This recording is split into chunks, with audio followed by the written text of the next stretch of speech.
I started work at Eyewitness News one day a week, and my job was a sub-editor, because in those days it was a 9:30 show and Angela Dordney did the 10-minute news segment at the top, and then Lindsay Perigo did the 20-minute current affairs, and my job was to write Angela's news.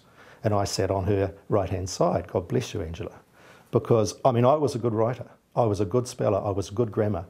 And it was up the typewriter in those days and with the carbon, and I'd put the copy in Angela's in tray, and she'd be doing a correspondence because she got lots of mail and she was always writing to people. And I'd put it in her in tray, and then in my head I'd go, well, she picked it up and I'd go, 1, 2, 3. And she'd go, Mark, do you think here we could say, like, and she'd pick me up on everything. I mean, she taught me so much.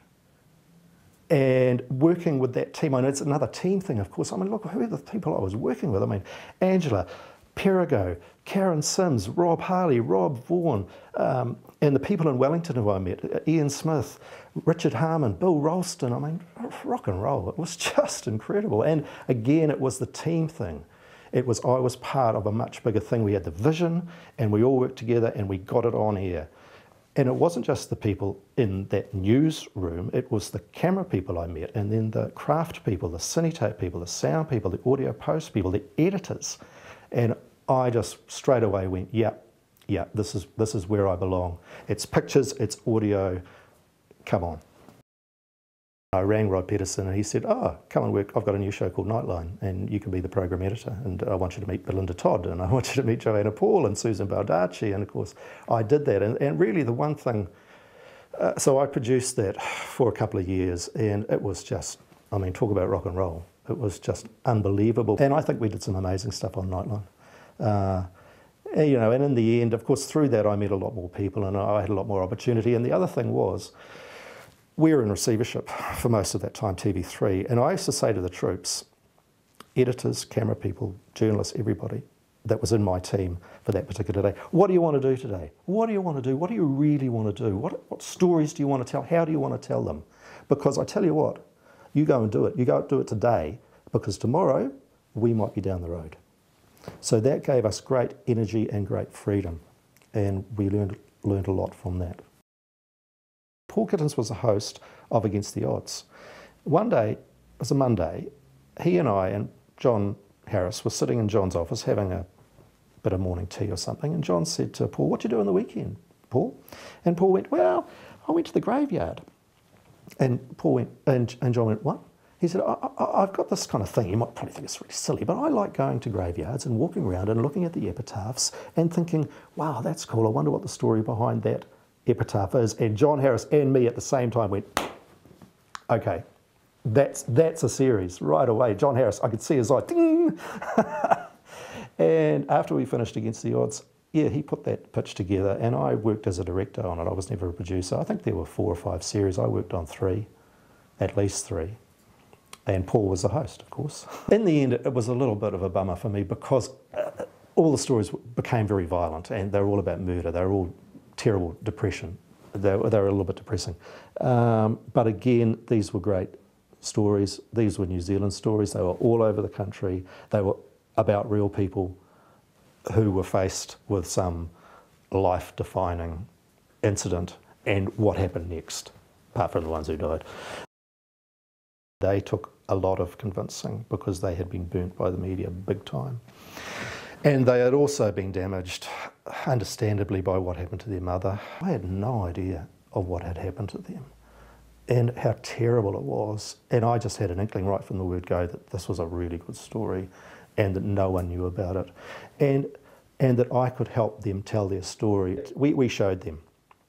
They didn't have sign-off on it, but they obviously had some input, and all 5 of them, plus their sister Leanne, the older sister, came in for a viewing, the second viewing actually, and we were very far down the track. In fact, we were just about to go into online, because it was on air in 2 weeks' time, so we couldn't re-edit. And Samuel, the only boy in the Quins, said to me, shook my hand, he said, Mark, you did a great job. He said, man, if I'd known you were going to do such a great job, I would have given you all the family archive film. Ah, you are joking, you are kidding me. Yes, it was very ambitious, and Johnny and Gresham did an astonishing job, you know, especially the logistics of lining up the ships and boats that we took, because we ended up doing over 20, and we did circumnavigate New Zealand, and it took us about 3 months of filming, and it took us a long time to edit, and what a trip. What a story. I mean, too much story, really. Originally it was 5 docos, and we had to condense it to 4, and I think if I was to criticise the series, we did lose track of some of the threads of the story, particularly the James Cook story sometimes. But man, trying to condense that story into 5 docos was very, very difficult. But out of adversity came, you know, triumph. The skipper, Lance, said, "Did anyone get seasick?" And I went, "Oh, I don't know, you know, I don't know. I mean, I might get seasick." He said, "No, wait, Mark, don't worry. If you get seasick, it'll only be for 3 hours." And I said, "Oh, is that how long seasickness lasts?" He said, "No, mate, that's how long the bloody trip is." This is the first time that a murder investigation in New Zealand was filmed from the inside. And the gig was, you have to wait till it goes to court, the police have to sign off the documentary, and even with those conditions, we may never let you screen the footage. But if you're happy to film it, you can. Anyway, so the field tapes are in this box of VHSs, and I watched about 10 minutes of one of them, and I went to Ross and I said, "You've got to let me make this. Man, this is unbelievable stuff." And he went, "The timing might be right. The court case is coming up, just hold fire for a while." So I did. And eventually we got the sign off, and I went through all the tapes, and I think we did a little bit more extra filming. Johnny Fraser again edited it brilliantly. And you know, again, this was, you know, it came on, it rated absolutely through the roof. They replayed it a few weeks later, rated through the roof. People had never seen anything like this before. I'd never done anything like this before. But again, it was a real story.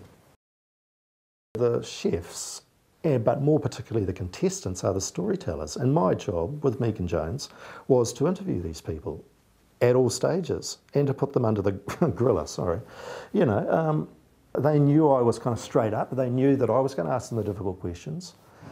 They also were well versed in reality TV. They knew what the gig was. Of course they did. They knew that they were going to come in and I was going to say, "Well, you're really stuffed up then. How did you feel?" I mean, how do you feel is a very valid question. And I was tough but fair. I knew that the archive component would be key. And I love working with stills, so that was fine. And I just thought, how am I going to make, these are big stories, so we're doing rail, road, power and ships. How are we going to do this? Well, you know, I mean, just did some good research, I think, and just went out and started talking to people. The thing I really feared with making New Zealand is some smart-ass reviewer would say, it's just a lazy trawl through the archives. And then I would go, stand still, because I'm going to poke your friggin' eyes out, because, you know, but if there was any element in what we've done that was true, that applied to it, then we would have failed dismally, and I would have been gutted. So it was more than just a reversioning of the archive. It was a historical story. It was a modern story, because a lot of these things, of course, were built, I'm not just talking about hydro schemes, were built way, way back in the day. They're still used today. Or they've changed fundamentally, like the rail system has changed fundamentally, and it's interesting to tell that story as well. What I mean to say is, it's not just a trawl through the archives, it's not just a historical story, these are very valid contemporary stories, and I reckon they are worth telling, they are worth knowing about, and so that was the driver.